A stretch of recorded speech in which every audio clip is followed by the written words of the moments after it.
It's the Imperfect Gardener with an update on the tomato plants that had the Sunscald, sunburn, whatever, and got all these white leaves. I've gone through a few of them today. I've been planting a lot of stuff, so I don't have time to finish all this, but I've done some of them. I just want to show you what I've been doing here. You can see all the Sunscald down here, and then you can see all this fresh growth here. So this plant is making it.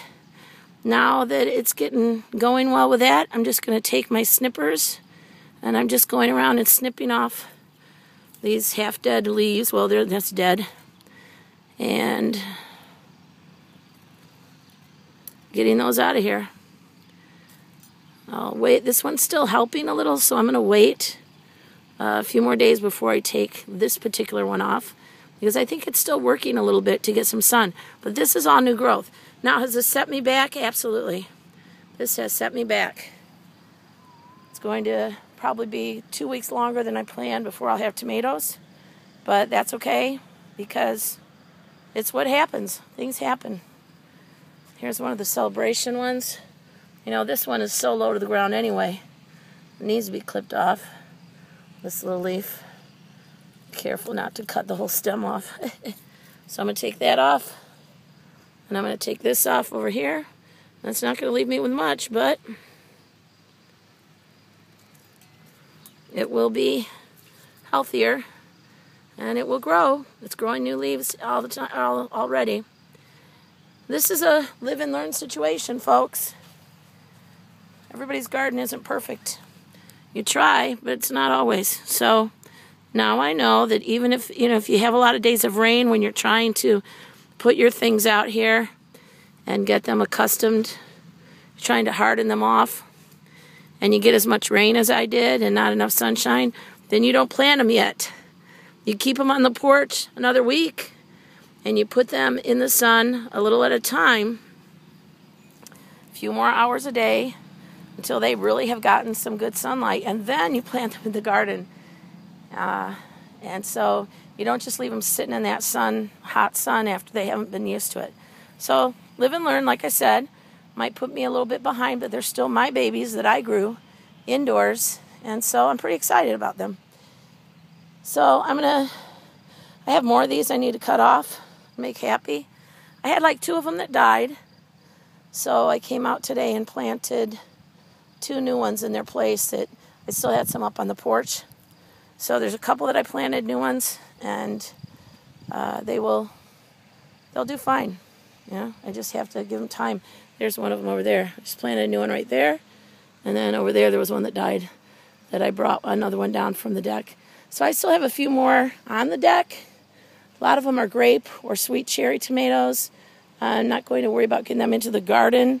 I can put them out front with a flower bed, or I can give them away to people.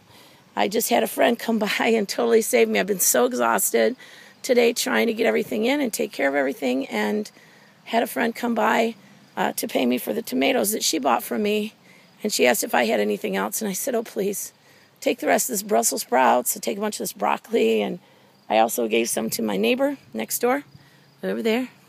Eat. They're going to have their garden, so I took some over to them. Now I feel like I can breathe. I've got almost everything in where I want it. So anyway, I'm off track now. I'm supposed to be doing tomatoes. So here's another one I can chop off. See that? Look at that beautiful new growth. And so I'm just going to take these ones. The truth is, I would have taken the bottom ones off anyway, but I wouldn't have thought I'd have to take all of them. I took off the bottoms, and then you bury them deeper. And I am trying this year to have a lot of space between here that doesn't have leaves, so I don't have any touching the ground. So that's okay. See, there's another dead one. Just going to clip that. Do have to be careful when you have these nice little things, because it's so easy to like, oops, and cut the whole stem off. That's kind of funny. So it's doing all right. And then I have a few that did great. So this super beefsteak, it hardly got any Sunscald at all. Just a little bit, but it's coming back real fast. So it actually has a little more than I thought, but it's just coming back fast. It's really growing new growth quickly, so I'm excited about it. And I'll take off a couple of the low ones on here too. Just snip those out of there.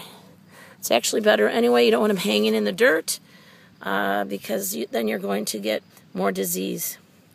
All right, well, that's the update on the Sunscald, along with a lot of extra chit-chat that I seem to do all the time.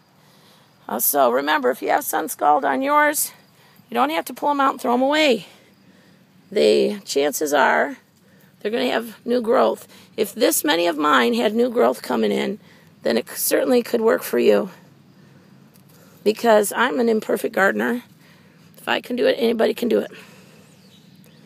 I'm going to cut this one. There's what some people call a sucker coming out right. Where is it? I'm going to show you. Right there. I'm going to leave that. I'm going to snip off this dead thing. I'm going to leave that, what they call sucker, because I want to let it grow. All right. Have fun gardening.